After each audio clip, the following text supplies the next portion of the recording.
이 세상에 많은 이런 사람들의 관계가 있지만은 제일 어려운 관계는 아버지와 아들의 관계라고 생각이 됩니다.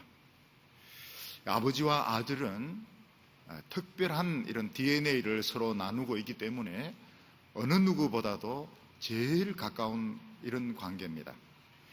그렇지만 아버지는 또 아들을 볼 때에 자기가 싫어하는 그런 모습을 똑같이 가지고 있는 것을 보기 때문에 아버지는 자기 아들을 굉장히 사랑하지만 또 그 안에 들어있는 자기 자신의 모습은 굉장히 싫어하고 미워하고 이러는 가운데서 아버지와 아들 사이의 관계가 참 이렇게 어렵게 되는 것을 많이 볼 수가 있습니다.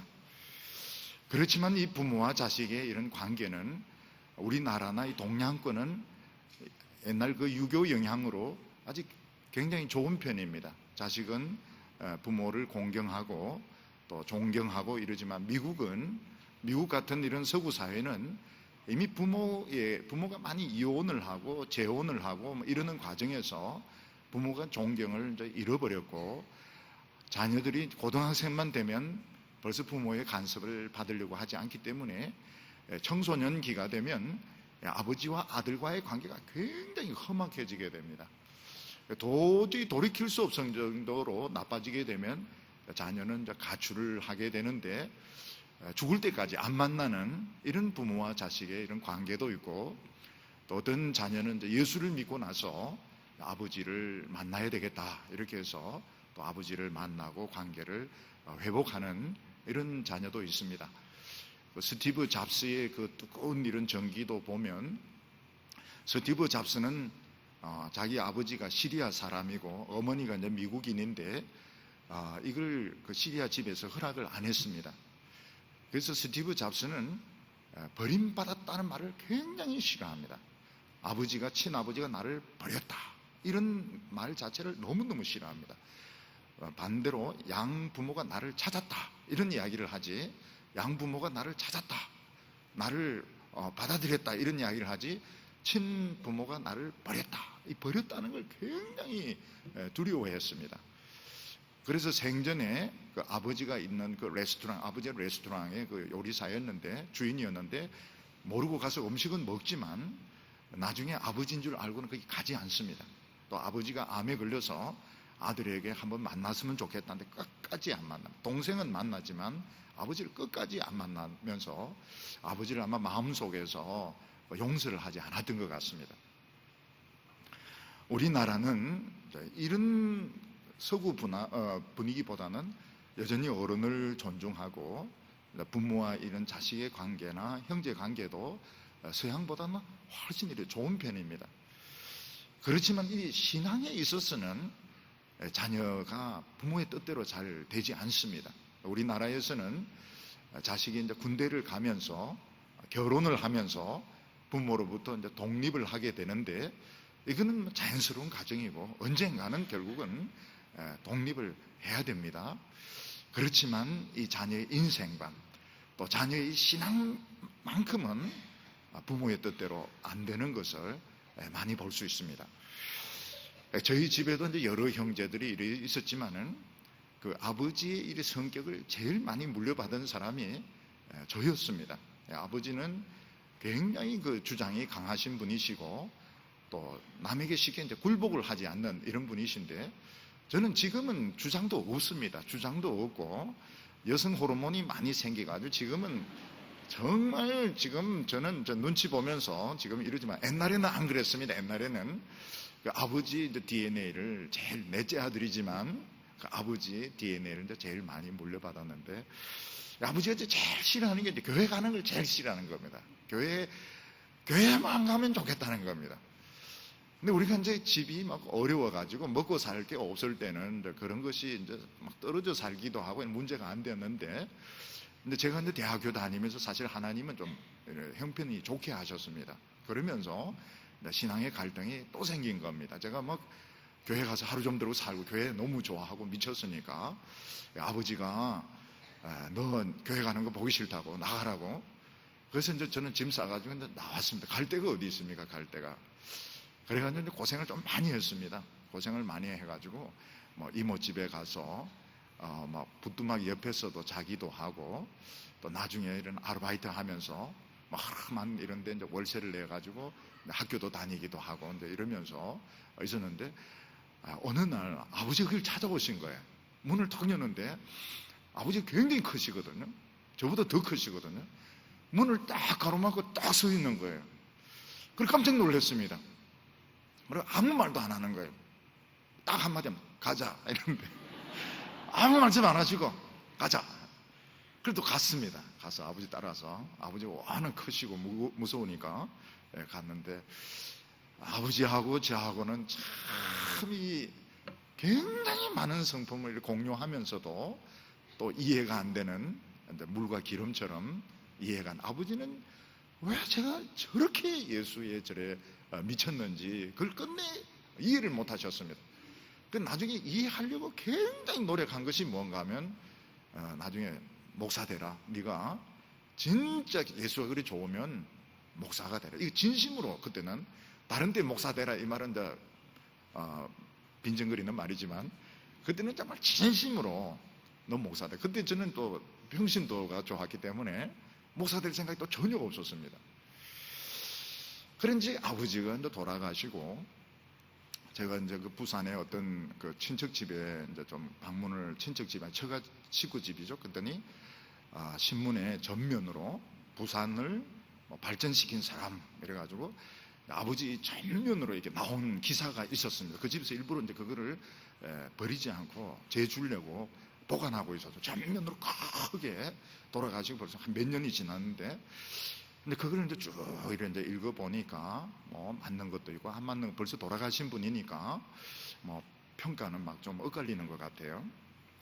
그래서 제가 이 아버지에 대해서 많이 생각을 했습니다. 아버지 그 인생에 대해서 이렇게 많이 생각을 해보니까, 아버지에게 제일 그 인생의 그 문제는 예수님을 못 만난 것이 제일 큰 문제였던 것 같아요.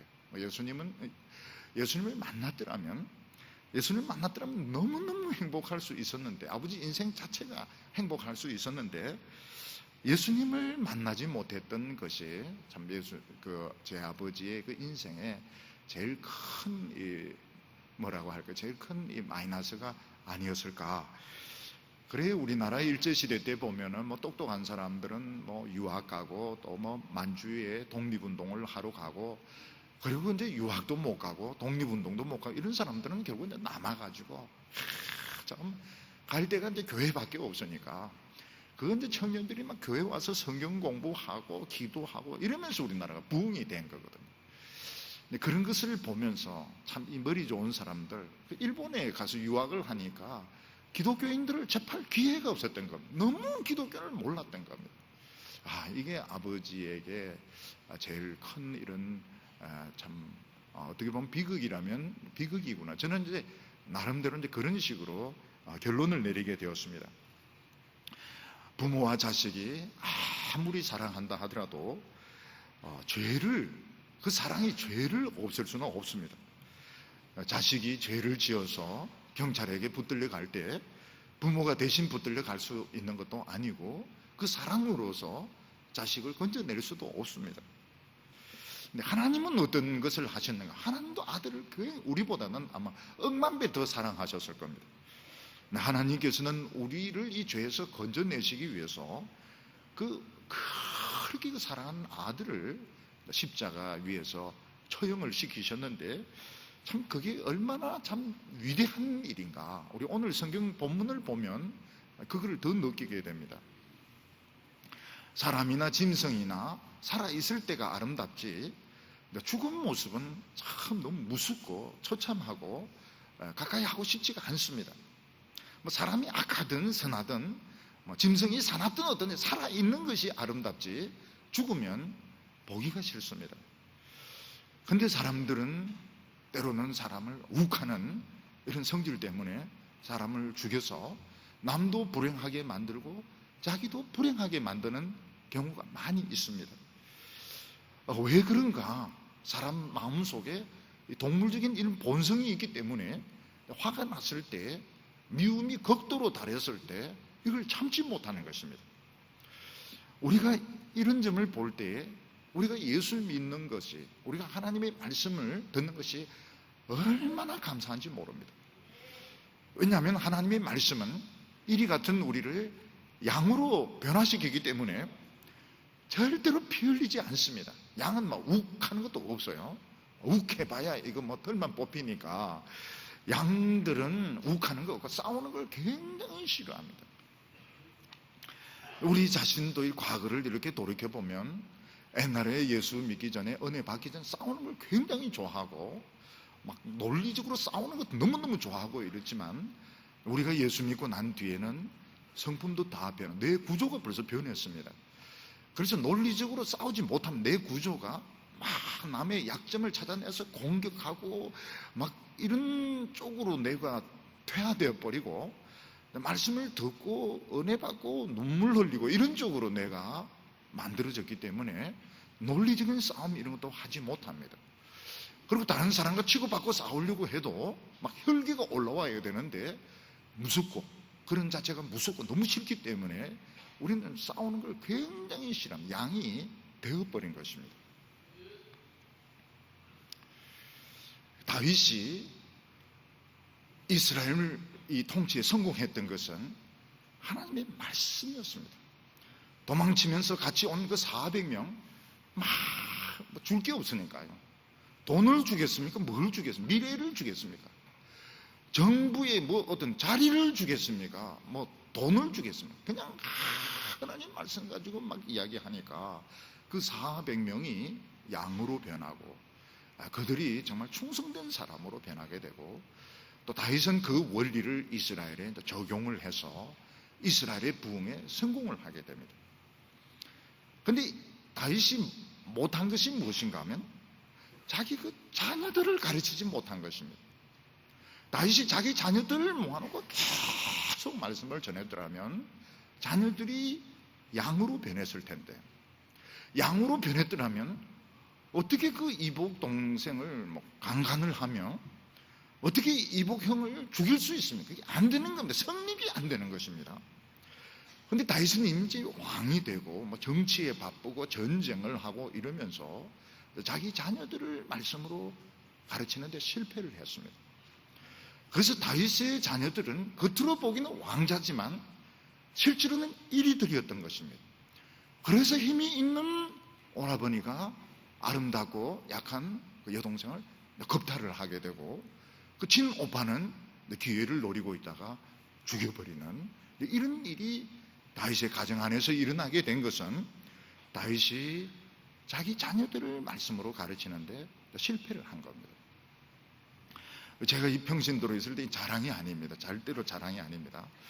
그때는 좀 미쳐가지고요, 어디 가서 사람만 있으면 이제 가방 펴놓고 위에 성경책을 자꾸 어디 가든지 성경만 이야기했으면 성경만, 어디 가든지 사람만 만나면 뭐 딴 이야기 안 하고 성경책 펴놓고 그냥 자꾸 이제 이야기만 하고 이러더니 나중엔 사람들이 안 만나려고 그래요. 만나면 자꾸 성경 이야기만 하니까. 근데 나중에 이제 세월이 가만히 지나고 나서 보니까 그게 맞았다는 생각이 됩니다. 그렇게 자꾸 하나님의 말씀 자꾸 이야기를 하니까 사람들이 덜 포악을 해줘요. 근데 말씀을 이제 안 듣고 듣기 싫어하고 이런 분들 보니까 나중에 또 포악해지더라고요. 그러니까 다윗이 이 나라 통치에서는 성공을 했습니다. 근데 자기 자녀들에게 있어서 이 말씀으로 다스리는데 실패를 하면서 큰 이스라엘 그 공동체 안에 엄청난 태풍이 일어나게 됩니다. 엄청난 이 사건이 이제 일어나게 되는 겁니다. 오늘 첫 번째는 자식을 잃은 이 부모의 심정에 대한 이야기입니다. 사람들은 보통 친한 사람들에게 자기 자동차를 잘 안 빌려준다고 그럽니다. 왜냐하면 친한 사람에게 이제 자동차를 빌려줬다가 사고가 나면, 사고 나서 다치거나 죽으면 자기 자동차도 망치고 또 좋아하는 사람도 다치고 두 가지를 다 잃어버리기 때문에 할 수 있으면 좋아하는 사람에게 차를 잘 안 빌려준다고 그럽니다. 저도 절대로 차를 안 빌려줍니다. 아무리 좋은 사람이라도 우리 교회 장로님 말고는 절대로 안 빌려줍니다. 저희 교회 장로님 중에서는 그냥 차를 탁 하면 하십니다. 너무 운전도 잘하시고 이러시기 때문에 제가 참 안심이 되는 우리 장로님들이 계세요. 그렇지만 다른 분에게는 절대로 그렇게 하지 않습니다. 혹시 이제 다치거나 이러면 차도 다치게 되고 사람도, 사랑하는 사람도 다치게 되고 이러니까 이중으로 마음이 아프게 되는 것입니다. 다윗은 큰아들 암논을 굉장히 사랑을 했습니다. 진짜 사랑을 했으면 막 말씀으로 가르쳐야 되는데 그건 싫은 거예요. 그거는 싫고 암논이 인간적으로 참 훌륭한 사람이 되도록 제왕 수업을 시켰던 것입니다. 그런데 이 암논은 안에 이리 같은 이런 본성을 가지고 있어서 그 여동생 중에서 약하고 예쁜 이 다말을 아프다는 핑계로 이제 끌어들여 가지고 겁탈을 하고 강간을 하고 그리고 이제 내쫓는 이런 일을 정말 유치한, 정신적으로도 너무 유치한, 이해가 안 되는 이제 무책임한 이런 짓을 하게 되는 것입니다. 근데 이 다윗은 이걸 가지고 처리를 해야 됩니다. 근데 처리를 못해요. 왜냐하면 암논이 넘버원이거든요. 성격이 넘버원이니까 화만 막 내면서 처리를 안 합니다. 결국 이게 살인으로 발전을 하게 되는 것입니다. 압살롬은 우리가 지난주에 살펴본 것처럼 2년 동안 아무 이야기를 안 합니다. 아무 이야기. 원래는 왕인데 가서 항의를 해야 됩니다. 항의를 해야 되고 암논에 대한 처벌을 요구해도 말 안 합니다. 왜냐하면 자기가 복수를 할 생각을 가졌기 때문에 2년 동안 기다리고 있다가 양털 깎을 때 왕자들 불러가지고 부활을 시켜서 암논을 찔러 죽이고 자기는 도망을 쳐버립니다. 13장 37절을 보면 압살롬은 도망하여 거술왕 암미훌의 아들 달메에게로 갔고 다윗은 날마다 그 아들을 인하여 슬퍼하니라. 압살롬이 도망하여 거술로 가서 거기에 산지 3년이라. 다윗 왕의 마음이 압살롬을 향하여 간절하니 암논은 이미 죽었으므로 왕이 위로를 받았음이더라. 다윗의 입장에서 보면 정말 청천벽력 같은 일반 백성에게도 일어나지 않는 일이 자기 집에서, 그것도 자기 친아들, 그 중에서도 많은 아들 가운데서도 1번, 2번, 왕에게서는 1번, 2번 사이에 이제 이런 일이 일어났을 때 다윗은 굉장히 충격을 받았습니다. 근데 1번, 2번을 다 사랑했던 것입니다. 다윗은 다른 왕자들도 사랑했지만 암논과 압살롬을 특히 사랑했는데 특히 이 사랑한 이 자식들이 죄를 저지른 겁니다. 하나는 강간죄를 저질렀고 하나는 자기 형을 죽여버렸고 이거를 다윗은 처리를 못하는 것입니다. 율법에 보면 강간죄를 이렇게 저질렀을 때 이 심판을 해야 됩니다. 그럼 압살롬은 어떻습니까? 이 암논은 일단 왕자의 자격을 박탈을 해야 됩니다. 죄를 지은 사람은 왕자가 될 수 없습니다. 그리고 이 동생을 자기가 책임을 져야 되고 책임을 질 수 없으면 금전적으로 보상을 해주고 가서 사과를 하고 그러니까 왕자의 자격을 박탈을 해버리고 그리고 어떤 처벌을 금전적인 처벌을 하고 이렇게 했더라면 이 압살롬이 그때 막 죽이고 싶어 해도 이상합니다. 그 가해자가 처벌을 받아버리면 이 분노가 사그러집니다. 사그러지면서 제2, 제3의 범죄로는 발전을 못하는 것입니다. 요즘 보면 이 군부대에 보면 여성들이 부사관으로 장교로 지금 많이 들어와 있습니다. 근데 거기 보면 남자들 상사들 성추행을 하는데 성추행이 있는 사건이 있는데 부대에서는 남자들끼리니까 시시시시 하면서 넘어가게 됩니다. 그러니까 이제 여성 이 부사관들이나 장교들이 자살을 해버리는 거예요. 이건 큰 죄가 되는 겁니다. 큰 죄가. 여성 부사관이나 이 피해자가 자살한 것은 하나님 눈에서 보면 이건 굉장히 큰 죄인 겁니다. 한 분의 죄로 끝날 수 있는 것이 이 삶의 이런 범죄로 발전을 하게 되는 것입니다. 다윗은 하나님의 말씀에 거의 미치다시피 하나님의 말씀을 사랑하는 사람이었고 하나님의 말씀을 대적하는 원수들을 심판을 한 사람입니다. 근데 막상 자기 집에서 자기가 그렇게 사랑하는 아들 1번, 2번이 이렇게 범죄를 했을 때 다윗은 그 부모의 그 사랑 때문에 자식을 제대로 처벌을 하지 못하는 겁니다. 우리 부모들이 보면 이 자녀들에게 있어서 너무 많은 것을 기대합니다. 아버지가 자기 자녀에 있어서 안 좋은, 내가 가지고 있는 안 좋은 부분이 자식에게 있을 때 그걸 막 미워합니다. 그걸 미워하고 한편으로는 좋아하면서 한편으로는 미워하고, 이게 자식들 입장에서는 도는 겁니다. 도는 거. 좋아하면 좋아하고 말면 말고 이래야 되는데 한편으로는 좋아하고 또 내 쪽에 안 좋은 그런 모습은 또 싫어하고, 이러니까 굉장히 헷갈리는 거예요. 그리고 부모는 자기 아들이 막 슈퍼맨이 되는 것처럼 막 그냥 공부도 전국에 1등하고 스케이트도 잘 타고 축구도 박지성처럼 하고 막 이런 걸 원하는데, 그런 아들이 어디 있습니까?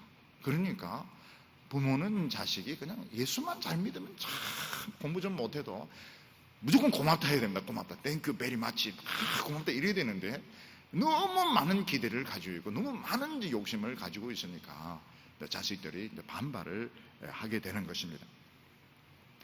그래서 부모가 너무 유명하면 자식들은 사람들의 눈에 이렇게 노출이 되게 됩니다. 프라이버시가 없어요. 뭘 하나를 해도 다른 사람들이 다 보고 이야기를 하기 때문에 자식들은 정서적으로 굉장히 불안합니다. 부모는 성공하면 성공할수록 자식에게 죄인이라고 생각해야 됩니다. 그래서 너무 성공하지 말아야 돼요. 그리고 애가 뭐 정신적으로 좀 문제가 있다, 애가 좀 반항한다, 이러면 무조건 사과해야 됩니다. 미안하다. 내가 절대로 유명하지 않을게. 절대로 유명하지 않을게. 그리고 내 프라이빗은 내가 어떻게 하든지 보장할게. 이렇게 하면서 어떻게 하든지 아이에게 안심을 시켜야 되는데, 부모는 자신이 그 성공하고 유명한 것이 아이에게 얼마나 부담이 되는지, 부모는 나는 자식에게 아무 부담 안 줬다, 안 좋은 게 그게 죽은 겁니다. 안 좋은 게 그게 죽은 거예요. 엄청난, 부모가 교수고 박사고 그 자체가 아이들의 엄청난 스트레스인데, 부모는 난 부담을 안 줬다 이렇게 이야기하는 겁니다. 그러나 부모가 성공하고 유명하면 벌써 이 아이들에게는 굉장한 부담을 주고 있는 겁니다. 그래서 아이에게 벌써 애가 뭐 반항을 한다든지 정신적으로 방황한다 이러면 가서 사과를 해. 미안하다, 내가 정말 미안하다, 내가 유명 안 할게, 그리고 너가 참 프라이버시를 지킬 수 있도록 내가 지켜줄게, 이러면 아이가 좀 안심을 할 수 있습니다. 그리고 다윗이 이 암논이나 이 압살롬이 우리가 보면 벌써 정상적이지가 않습니다. 이 아들들이 벌써 왕자지만 너무 이런 사랑을 너무 많이 받았고 너무 우월감에 빠져 있었기 때문에 벌써 좀 정상적이지가 않아요. 무조건 야놈의 자식아, 너가 어떻게 그렇게 동생을 그렇게 주행을 하죠, 어떻게 너가 살인할 수 있냐, 이래 봐야 듣지를 않습니다. 그래서 이제 이런 일이 있을 때는 불러서 이야기를 하게 됩니다. 실컷 이야기해라. 네가 하고 싶은 이야기 있으면 다 해라. 욕하고 싶으면 욕해라. 원망할 거 있으면 다 해라. 쭉 다 들어줘야 됩니다. 그 모든 이야기를 다 들어줘야 됩니다. 그리고 난 뒤에 그래도 너는 책임이 있다, 이렇게 이야기할 때 받아들여 주는 겁니다. 부모는 자식과 이야기하고 싶을 때가 많은데 자식은 대화의 필요를 못 느낍니다. 부모는 부모하고 할 이야기가 없어요. 왜냐하면 돈만 받으면 되니까요. 부모는 이 자식을 붙들고 뭔가 이야기하고 싶지만 자식은 부모와 아버지와 특히 아버지하고는 대화의 필요를 못 느낍니다. 이게 굉장히 어렵습니다. 그렇게 하려면 막 달래기도 해야 되고 막 부탁도 해야 되고 막 따라다니면서 자관 많이 막 사정을 하면서 시간을 내면서 신뢰를 보여가면서, 그러면 조금씩 대화가 될 수 있습니다. 부모는 이야기하고 싶지만 자식은 대화의 필요를 못 느껴요. 왜냐하면 내 인생이기 때문에, 내 인생이고 내가 결정해야 되기 때문에 부모와 이야기를 안 하려고 하는 겁니다. 우리 성도님들 중에서 자식이 세상적으로 성공하고 이런 것보다도 예수 잘 믿으면 성공한 줄 아시기를 바랍니다. 예수 잘 믿는 거, 1위가 양으로 변하는데 성공했으면 이게 성공한 겁니다. 우리 인생의 최고의 성공이 뭔가 하면 양이 되는데 성공한 것입니다. 교회에서 말씀을 막 퍼부어야 되는 이유가 뭔가 하면 그래야 1위가 양으로 변하게 되고, 말씀을 약하게 가르치면 1위가 양으로 변하다 반만 변해버립니다. 반만 변한 것이 성질이 더 더러워요. 원래 1위보다도 반만 변한 게 더 더럽습니다. 그래서 교회 안에서 싸우면 용서가 없습니다. 세상 사람들은 막 술 한잔하고 이러면 풀기도 하는데 교회 안에서 싸우는 것은 용서가 없습니다. 주님이 재림하셔도 싸울 겁니다. 얼마나 못된지 몰라요. 그리고 자식들에게 부모가 이 생각을 똑바로 가져야 됩니다. 공부도 잘하고 얼굴도 잘생기고 춤도 잘 추고 그런 생각을 하니까 애들이 반발하는 겁니다. 예수만 잘 믿으면, 양만 되면 얻어 터져도 괜찮다. 물어 뜯겨서 엉덩이 반쪽 날아가도 괜찮다. 양이면 좋다. 아멘을 안 해요, 사람들이. 진짜 그게 성공인가? 이걸 바보 만드는 거 아닌가? 근데 이 다윗이 이제 거기에 실패를 하는 것입니다. 대개 이제 성직자들이나 이제 높은 자리에 있는 사람들이 무슨 잘못을 저질렀을 때 이걸 이제 감춥니다. 그런 감추는 머리를 가지고 있습니다. 은폐시키는 그런 재능들을 가지고 있으니까 이제 감춥니다. 그럼 감추면 가만히 있느냐? 이 안에서 이제 골마가 시작하는데, 나중에 골마가 다 터져버렸을 때는 수습이 정말 어렵게 되는 겁니다. 차라리 미리 막 터뜨려 버렸으면 얼마든지 수습을 할 수 있는데, 이걸 이제 감추고 이제 쉬쉬하면서 골마가 다 터져버리니까 이게 나중에는 수습이 안 되는 겁니다. 다윗이 자기 큰아들 암논이 이런 일을 저질렀을 때 막 용기를 가지고 터뜨려 버리는 거면 터뜨려. 그래서 왕자 자리를 이제 박탈을 시켜버려. 막 엄청난 스캔들이지만은 왕자 자리를 박탈을 해버리고 평민으로 강등시켜버리고 벌금을 내게 하고, 그러면서 다말은 아직 미래가 창창하지 않습니까? 굉장히 창창하거든요. 정신적으로 육체적으로 치료가 될 수 있도록 다시 아름다운 행복한 삶을 살 수 있도록 이렇게 해줘야 되는데, 쉬쉬쉬쉬 하면서 눌려놔 버리니까 이 압살롬이 이것을 터뜨리게 되는 것입니다. 그래서 이 압살롬이 형을 이제 찔러 죽여버리니까 어떻게 됩니까? 형은 죽어버렸고 동생은 살인자가 되어버렸고 동시에 두 명을 잃어버린 것입니다. 처음에는 다윗이 죽은 아들을 굉장히 애석하게 생각했습니다. 얘야, 네가 칼에 찔릴 때 참 얼마나 아팠느냐, 무덤 속에 있으니까 얼마나 캄캄하고 추우냐. 처음에는 죽은 아들을 막 생각을 하다가 세월이 좀 지나면서 귀신같이, 감쪽같이 죽은 사람은 싹 잊혀지는 것입니다. 교인들도 보면 상처를 하시고 남편 돌아가시면 미칩니다. 막 미쳐서 막 무덤에 가서 꽃을 꽂고 막 울고 막 이러다가 2년 정도 지나면은 이게 싹 잊혀지고 이제 극복이 되는데, 이 다윗은 이제 이 살아있는 아들을 보고 싶어 죽는 것입니다. 이놈이 어디서 맞아 얻어 터지고 있지는 않는가? 이놈은 어디서 굶고 있는 것은 아닌가? 막 자나깨나 막 압살롬 생각을 막 하는 것입니다. 압살롬의 입장에서는 자기가 형을 죽이고 잡혀서 죽기 싫으니까 이방 나라로 도망친 거죠. 어떻게 보면 잘한 것입니다.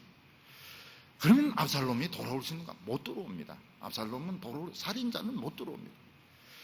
고의가 아니고 실수로 사람을 죽인 경우에는 이런 도피성에서 거기서 숨어서 살 수 있습니다. 그렇지만 고의로 계획적으로 특히 2년 동안이나 계획을 세워서 형을 찔러 죽인 이 죄는 돌아올 수가 없습니다. 돌아오면 어떻게 됩니까? 돌아오면 이스라엘의 부흥의 불이 꺼져버리는 것입니다. 생선은 어디부터 썩느냐? 생선은 머리부터 썩는다는 말이 있습니다. 어떤 사회나 집단이 부패할 때 보면 발끝에서부터 썩는 경우도 있지만 머리부터, 대가리부터, 지도자부터 썩는 것입니다. 그러니까 이스라엘의 지도자들이 죽도록 말씀에 헌신해야 말씀에 그냥 미쳐가지고 그냥 귀에 딱지 앉을 정도로 말씀밖에 나 말씀 붙들고 죽겠다 이래 해야 하는데, 교인들이 조금씩 따라오면서 기도하면서 부흥의 불이 붙는 것인데, 대가리부터 머리부터 말씀을 순종하지 않으면 부흥의 불이 팍 꺼져버립니다. 하나님 앞에 제일 무서운 죄가 뭔가 하면 부흥의 불을 꺼뜨리는 것입니다. 나중에 주님이 오셔가지고 교회 지도자들을 책망하실 때 누가 불 꺼뜨렸어? 응? 누가 교회에 불을 꺼뜨렸어? 누가 이 부흥의 불을 꺼뜨렸느냐고. 불이 눈에 보이지도 않죠. 눈에 보이지는 않지만 느낄 수는 있습니다. 벌써 예배 드릴 때 감동이 없어요. 예배 드릴 때 감동이 없고 눈물이 없고 기쁨이 없고 불이 꺼진 거. 누가 이거 불을 꺼뜨렸느냐? 응? 누가 교회를 직업적인 곳으로 바꾼? 이거 절대로 용서를 하지 않습니다. 교회에 불을 꺼뜨리는 죄는 용서를 하지 않습니다. 지금 다윗은 지금 불을 꺼뜨리려고 지금 자꾸 이렇게 하고 있는, 그런데 못합니다. 왜냐하면 자기 아들이 죄를 지은 게 너무 분명하기 때문에 못합니다. 근데 요걸 이제 귀신같이 알아낸 사람이 있습니다. 그게 누군가 하면 요압입니다. 요압이 다윗에게 아들을 불러올 이런 마음을 불어넣게 됩니다. 두 번째로 우리가 보게 되는 건 요압의 드라마를 보게 됩니다.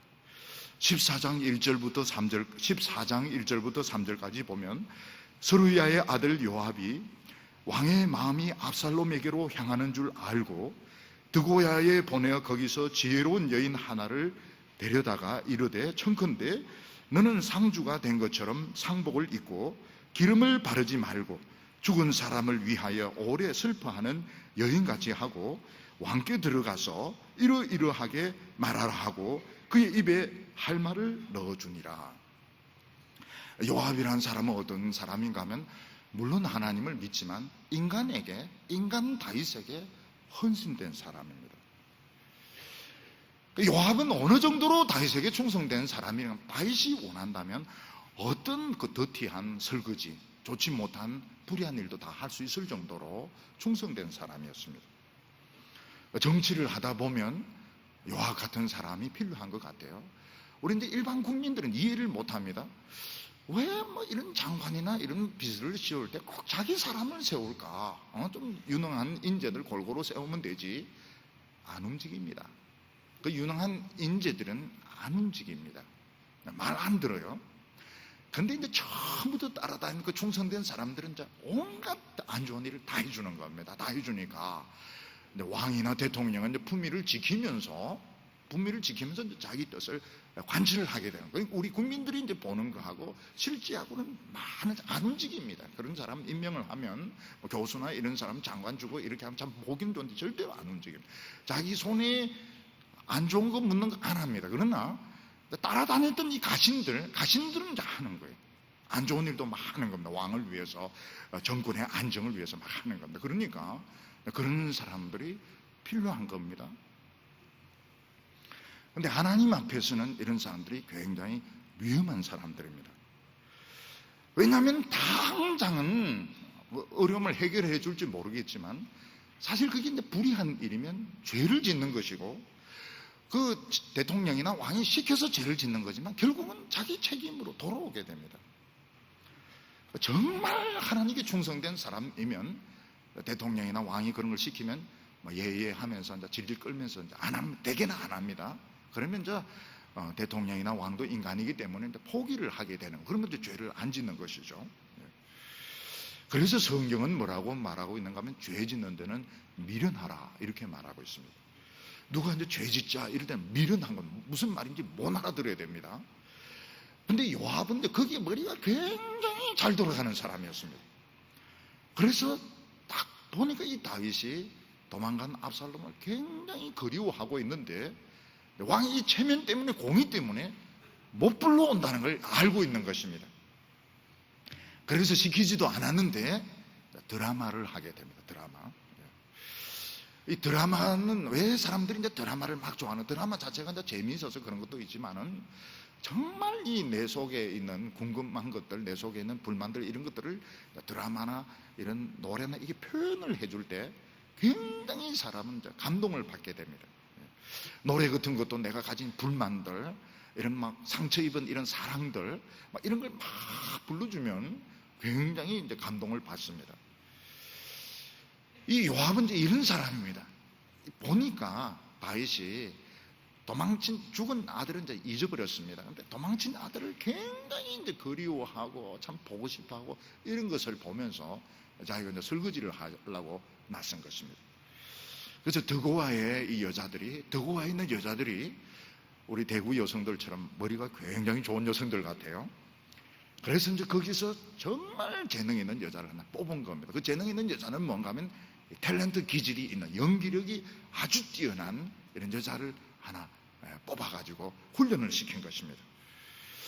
이 텔레비전 탤런트가 되려고 하면 이쁨만 가지고 안 됩니다. 머리가 돌아가야 됩니다. 머리가 돌아? 일단 대사를 외워야 됩니다. 대사를 못 외우면 이 주인공이 될 수가 없어요. 요압이 이제 불러주는 대사를 다 외우고 이거 완전히 연기를 할 수 있는 이런 여자를 뽑아가지고 왕 앞에 보낸 겁니다. 여기 이제 연극의 그날 드라마의 제목이 뭔가 하면 두 아들을 잃은 과부, 이런 제목입니다. 어느 과부가 있는데 이 과부가 이제 창과부입니다. 창과부는 뭐고 거짓 과부는 뭐냐? 재혼할 수 있으면 거짓 과부고 재혼할 가능성이 없는 과부는 이제 창과부입니다. 이 과부는 늙어서 재혼할 수가 없습니다. 두 아들이 있는데 두 아들이 이제 티격태격 하다가 한 놈이 다른 아이를 이제 쳐 죽여버린 겁니다. 쳐 죽여버렸습니다. 아들 하나를 잃었습니다. 그런데 이 살아있는 아들은 살인자가 된 겁니다. 온 동네 사람이 이 살인자 내놔라, 이 살인자 죽여야 된다. 그러니까 졸지에 두 아들을 잃어버리게 된 겁니다. 살인은 한 번인데 이 과부는 두 아들을 잃어버리게 된 것입니다. 공의로 따지면 이 아들도 처형을 받아야 됩니다. 그런데 이 과부는 이 아들을 잃어버리면 대가 끊어지게 되고 어찌하는 것이 없어지기 때문에 너무너무 슬픈 겁니다. 공의와 사랑이 지금 충돌을 하고 있습니다. 어머니의 사랑, 과부의 입장을 보면 이 살인자를 살려줘야 되는데 하나님의 율법, 정의의 입장에서 보면 이 살인자는 처벌이 되어야 되는 것입니다. 정의와 사랑이 충돌을 하고 있습니다. 이때 이 과부가 왕 앞에 나와서 어떻게 하면 좋냐, 아들을 살려달라. 그런데 왕에게는 그 권한이 있습니다. 왕에게는 특별 사명권이 있습니다. 다른 사람은 못해도 왕은 그 살인자라 하더라도 살려줄 수가 있습니다.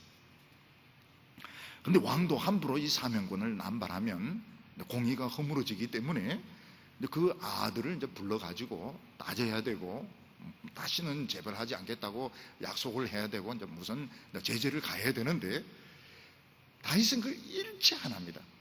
그 여자의 말을 딱 듣고는 내가 사면해주겠다 약속을 해버리는 겁니다. 신하들하고도 언언하지도 않고 그 살인자 아들을 면접하지도 않고 그 과부의 드라마를 보고 바로 허락을 해버려요. 왜 그렇습니까? 자기 처지하고 똑같은 거예요. 자기 두 아들하고 똑같은 거예요. 감동이 일어난 겁니다. 이 도망친 놈을 살리고 싶은 이런 마음이 있는데 똑같은 비슷한 드라마를 보니까 이 다윗이 이제 감동이 되어서 무조건 살려주겠다고 약속을 해버린 겁니다. 근데 왕이 이제 사면을 약속을 했는데 여자가 고맙다 소리를 하고 가지를 않습니다. 여자가 한 말 또 하고 또 하고 또 합니다. 이상한 거예요. 왕이 판결을 내려줬으면 알겠습니다. 그럼 제 아들을 데리고 오겠습니다. 하든지 뭐 그 말씀대로 전달하겠습니다. 이래야 되는데 이 과부가 한 말을 또 하고 또 하고 이러면서 쫓긴 자를 돌아오게 해야 되지 않습니까? 이런 이야기를 딱 하는데 그때 이제 다윗이 이거 드라마구나. 이 여자가 지금 내 앞에서 연기를 하고 있는 거. 그때 이제 정신이 반쯤 뜨는 것입니다. 그래서 다윗이 그 여자에게 묻습니다. 거짓말 하지 말고 근데 전부 다 이야기해라. 오늘 드라마의 감독은 요압이냐? 그랬더니 맞다는 겁니다. 너가 주연이냐? 맞다는 겁니다. 이 모든 것은 연극이냐? 맞다는 것입니다. 다윗은 굉장히 고마워합니다. 어느 누구에게도 말하지 못한다. 이 살인죄를 저지른 이 아들을 아버지가 이렇게 사랑하고 그리워한다는 것을 어느 누구에게도 말 못하고 있는데 요압이 그 드라마를 가지고 이야기를 해주니까 다윗은 굉장히 고맙게 생각을 했습니다. 아버지의 입장에서 보면 하나는 죽어버렸고 하나는 이제 도망 다니고 있으면 두 아들을 다 잃는 것보다는 하나라도 건지는 것이 나을 수 있습니다. 또 다윗은 왕이기 때문에 특별 사면을 할 수도 있습니다.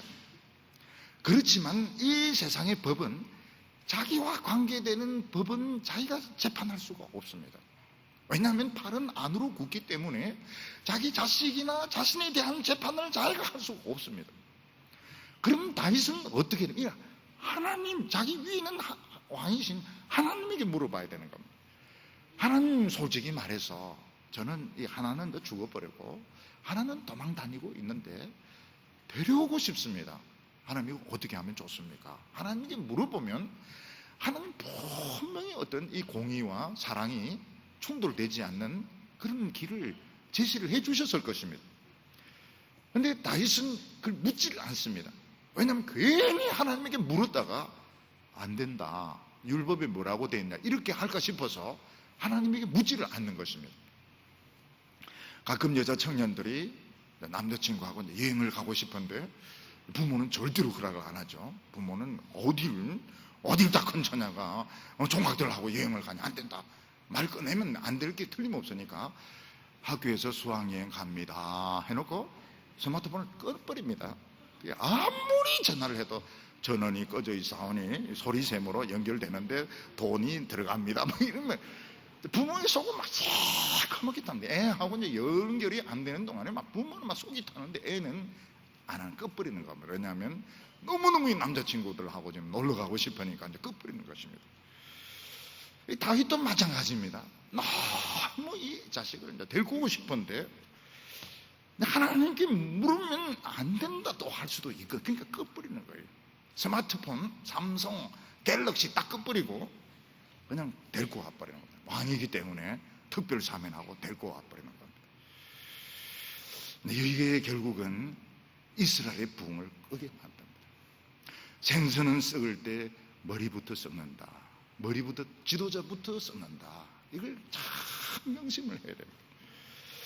그래서 지도자는, 목사나 이런 지도자는 미리 자신의 그런 삶의 딱 한계를 딱 끄어야 됩니다. 무한정으로 돌아다니 무한정으로 자유를 누리고 가고 싶은 데 다 가고 하고 싶은 일 다 하면서 교회를 지킨다, 신앙생활 한다. 그 거짓말입니다. 딱 자기가 어느 정도 선을 딱 그어놔야 돼. 누가 뭐라고 해도 난 죄수다, 나는 죄수처럼 내가 하나님 앞에 살겠다, 선을 딱 그어놨어야 되는데 나는 왕이기 때문에 특별 사명, 자기가 자기를 사면을 해버리는, 자기가 자기 자신을 사면을 해버리는, 부흥의 불이 딱 꺼져버리는 겁니다. 누가 불 껐어? 하나님의 나라에 누가 이 불 껐어? 자기가 자기를 용서하고 자기가 자기를 사면해버리고. 그래서 교회에서 담임 목사가 잘못되었을 때는 그 당회가 재판을 못합니다. 당회가 결정을 못합니다. 지금 신문을 보면 지금 그 당회가 무슨, 그건 못합니다. 왜냐하면 자기가 관계되니까. 그거는 노회에서 조사처리위원회 와서 심판하게 되지, 당회가 자기 목사님의 문제를 당회가 그걸 재판을 못합니다. 물론 사소한 이런 문제 같을 경우에는 당회가 그렇게 할 수 있지만 중요한 문제는 자기가 자기를 재판 못합니다. 자기가 자기에게 뭐 감봉을 시키거나 자기가 자기에게 뭐 설교 정지를, 이건 불가능합니다. 이건 자기가 자기를 재판하는 거니까 이 불법인 겁니다. 무리한 짓을 하고 있는 것입니다.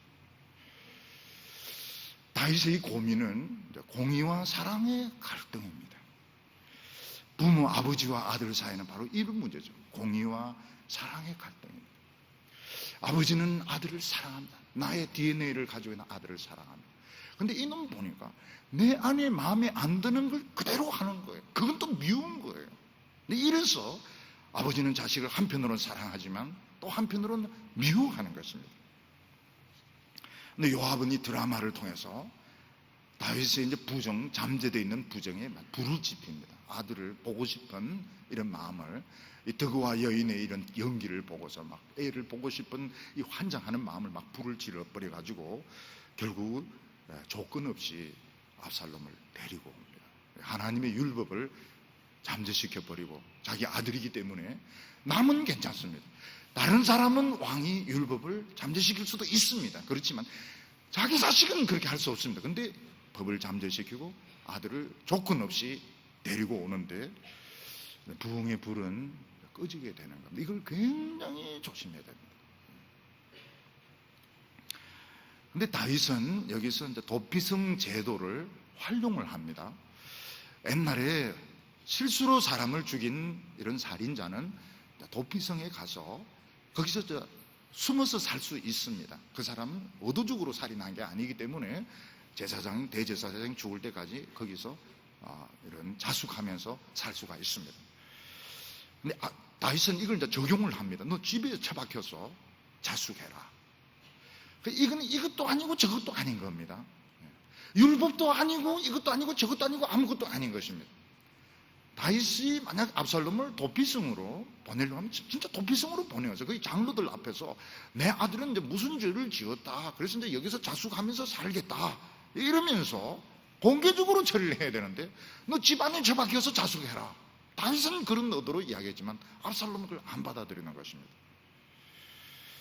하나님께서는 우리를 용서하려고 할 때 그 공의와 사랑이 충돌을 했습니다. 하나님은 우리를 너무너무 사랑하시지만 하나님은 우리를 그냥 용서할 수가 없었습니다.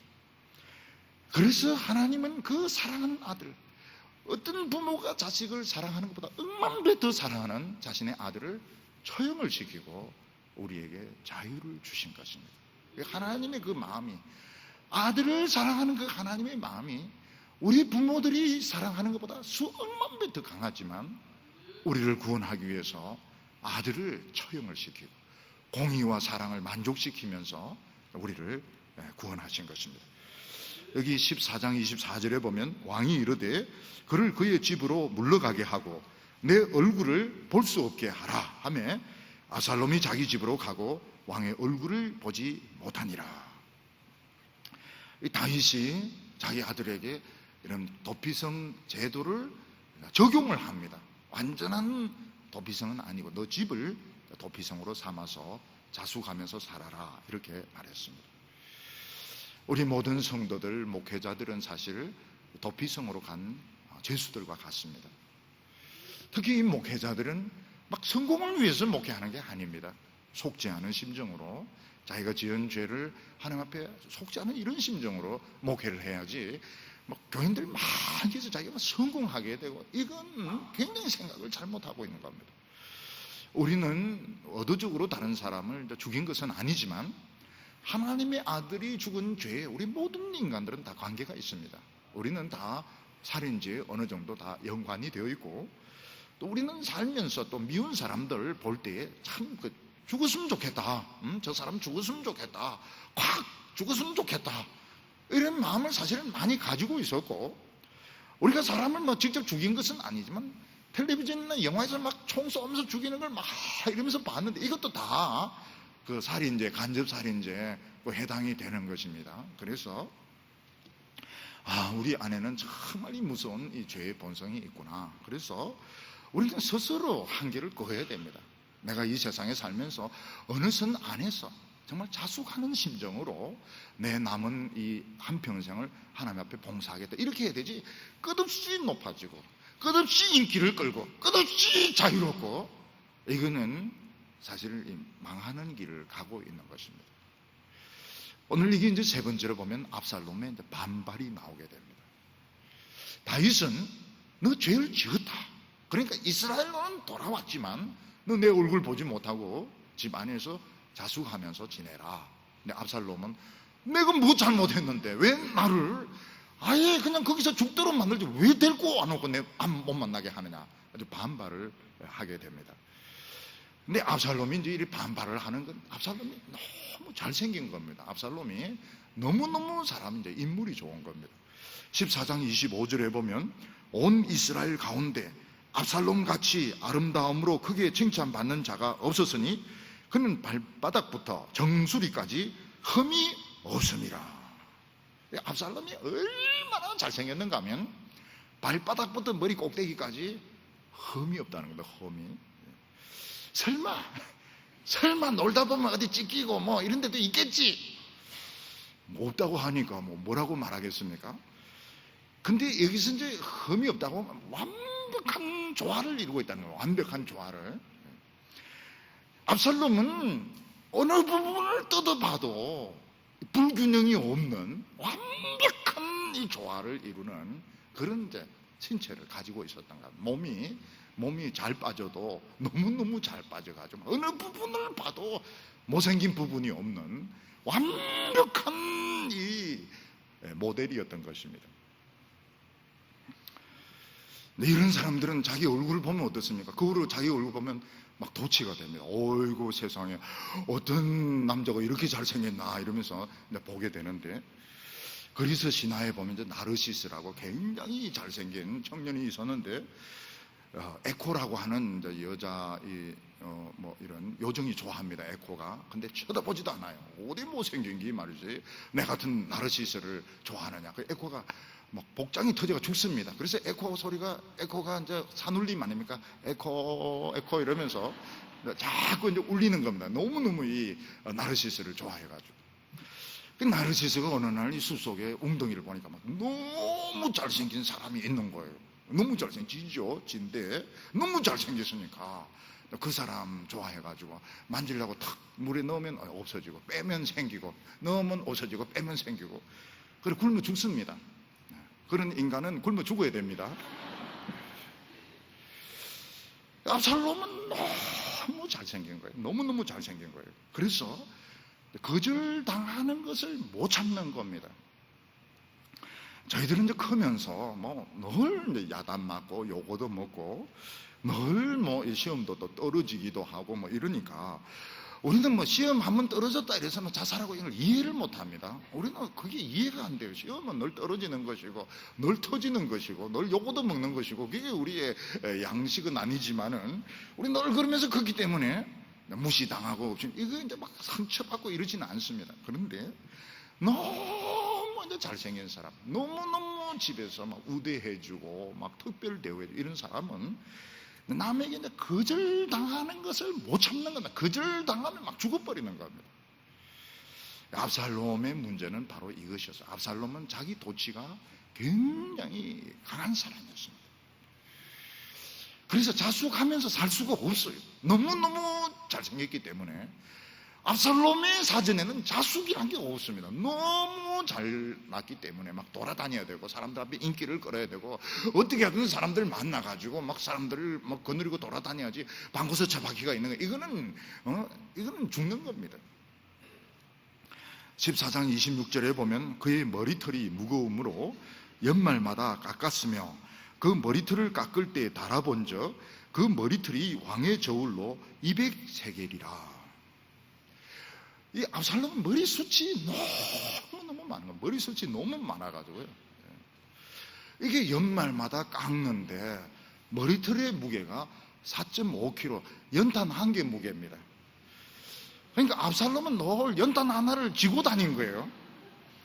그래서 많은 학자들은 이거 거짓말이다. 아무리 머리털이 많기로서니 그래 4.5kg나 될 수가 있느냐 모릅니다. 성경은 그래 되어 있습니다. 성경은 4.5kg 연탄 하나를 늘 쥐고 다닌 거로 이렇게 되어 있습니다.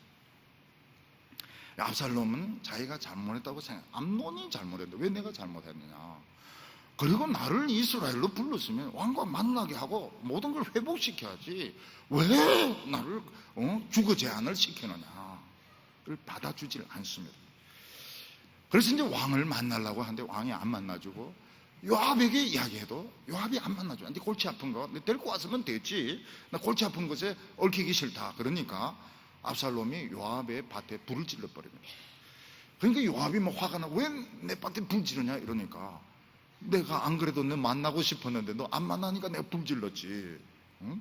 내같이 잘생긴 사람은 왜 가택 연금을 시키느냐. 응? 나를 왕도 만나고 활동하도록 만들어야지. 응? 이렇게 하려면 데리고 오지 말아야지. 왜 데리고 안 오고는 사람을 이렇게 밥으로 만드느냐. 그래서 요압이 이제 다윗에게 가서 회복시킵시다 이러니까 다윗은 이제 기다리고 있던 겁니다. 그래서 좋다 이러면서 압살롬을 만나고 압살롬을 면제 사면을 시켜주는 겁니다. 거기서 중요한 것이 무엇입니까? 이스라엘의 부흥의 불이 꺼져버리는 겁니다. 물고기는 썩을 때 머리부터 썩는다. 대가리가 지도자가 하나님의 말씀을 자기에게 유익하도록 이렇게 해석을 해서 이런 식으로 넘어갔을 때 어느 순간부터 이스라엘의 부흥의 불은 꺼지게 되는, 이건 큰 손실이었습니다. 결국 다윗은 하나님을 믿었어야 되는 겁니다. 아들이 이방 땅에 있으면 너 거기서 살아라. 고생이 되든 뭐든지 하나님은 거기서 너의 길을 인도하실 거다. 이걸 믿었어야 되는 것입니다. 또 데리고 왔으면 정말 자숙을 해야 되는데 우리 모든 크리스찬들은 지금 자숙하면서 살고 있는 겁니다. 우리 예수 믿기 전에 죄 안 지은 사람 누가 있습니까? 목회자가 완전하고 그렇게 해서 목회하는 사람 누가 있으면 다 죄인들을 하나님 불러서 목회자가 되게 하고 장로가 되게 하고 권사가 되게 했으면 정말 그 자숙하는 마음으로 내 죄를 정말 속죄하는 이런 심정으로 매일 울면서 기도하면서 이러면서 교회를 섬겨야 되는데, 그렇게 하지 않고 막 성공의 개념으로 나는 목사다, 난 장로다 막 큰소리 치면 부흥의 불이 딱 꺼져 버립니다. 물고기는 대가리부터 썩는다고요. 그래서 지도자는 굉장히 자기 자신의 바운다리를 죄수처럼 이렇게 살 필요는 없지만, 일부러 옷 입는데 막 누더기 같은 막 이런 걸 걸죠. 그것도 위선자입니다. 그렇게 할 필요는 없지만 마음속에 어느 정도 선을 다 그어가지고 나는 이 안에서 정말 자숙하는 마음으로 속죄하는 이런 심정으로 내 교회를 섬기겠다, 이렇게 할 때에 부흥의 불이 붙는 것인데, 다윗은 나는 왕이니까 내 아들을 사면할 권한이 있다. 권한은 있습니다. 부흥은 꺼지고 아들은 돌아오게 되고, 나중에 아들이 반역을 일으킵니다. 반역을 일으켜가지고 왕을 쫓아내게 되고, 그리고 이제 내전이 붙는데 그 다윗의 신하에 의해서, 요압에 의해서 또 죽임을 당하게 되고 결국은 죽습니다. 결국은 그냥 하나님의 말씀대로 했으면 암놈도 살고, 그리고 압살롬도 살고, 다말도 제기할 수 있습니다. 그 인생 끝난 거 아니잖아요. 지금 나이가 얼마나 젊은데, 얼마나 젊고 이쁘고 왕의 딸인데 얼마든지 행복하게 다시 좋은 사람 만나서 살 수 있는데, 모든 것이 다 비극적으로 끝나는 것은 하나님의 말씀대로 하지 않고 자기 그 눈먼 부모의 그 사랑으로 했기 때문에 결국 이스라엘의 불은 꺼지고 자식들은 죽음을 당하는 이런 결과를 가져오게 된 것입니다. 우리가 여기서 할 수 있는 것이, 아버지와 아들과의 관계는 제일 어려운 관계구나. 아버지와 딸하고 또 좀 틀리고, 엄마하고 딸하고 좀 틀리고, 엄마하고 아들하고 좀 틀리고, 아버지와 아들은 과연 원수냐 친구냐, 아주 이게 참 어려운 문제입니다. 왜냐하면 똑같은 기질, 똑같은 DNA를 나누고 있기 때문에 좋은 점은 너무 좋고, 내가 싫어하는 점도 또 가지고 그건 또 믿고 이러기 때문에 좋아하면서 미워하는 이런 관계이기 때문에 결국은 아버지와 아들과의 관계가 제일 어려운 문제인 것입니다. 오늘 우리에게 중요한 것은 이리가 양으로 변하는 것이 성공입니다. 자녀들에게 너무 욕심을 낼 것이 없습니다. 예수 잘 믿으면 고맙다고 해야 됩니다. 고맙다고. 성가대 봉사하고 주일학교하고 예수 잘 믿으면 고맙다. 정말 고맙다. 네가 최고다. 정말 고맙다고 이렇게 해야 되고, 부모가 유명하면 유명할수록 자식은 반발심, 자기 프라이버시가 없기 때문에 자기는 손해봤다고 생각하기 때문에 부모는 너무 유명해지면 안 됩니다. 너무 유명해지면 안 되고, 물고기는 머리부터 썼기 때문에 지도자가 마음대로 돌아다니고 자기 하고 싶은 대로 다 하면 절대로 교회는 부흥이 안 되게 돼 있습니다. 스스로 어느 정도 바운다리를, 누가 뭐라고 하든지 간에 그 바운다리 안을 지킬 때 교인들이 이제 안심을 하게 되고, 또 하나님도 사랑하시면서 축복을 하시는 것입니다. 이번에 추석을 지나면서 우리 자녀들 많이 축복해 주시고, 또 자녀들이 다 믿음의 사람으로 자라기를 축원합니다. 기도드리겠습니다. 거룩하신 하나님 아버지, 우리 명절 동안 우리 자녀들 다 만나게 하시고, 또 부모님들 만나게 하시고, 귀한 사랑의 만남을 허락해 주셔서 감사합니다. 우리 성도님의 자녀들 다 신앙으로 하나 되게 하여 주시옵시고, 다 예수 잘 믿게 하여 주시옵소서. 하나님을 대적하는 사람 한 명도 없게 하여 주시옵시고, 세상에서 유명하고 돈 버는 것보다도 예수 잘 믿는 사람들 되게 하여 주시옵소서. 나를 사랑하고 내 계명을 지키는 자는 자손 천대까지 복을 주시겠다고 약속하여 주셨사오니, 이 귀한 축복이 우리 성도님들의 가정을 통하여 이루어지게 하여 주시옵소서. 예수님의 이름으로 기도하옵나이다.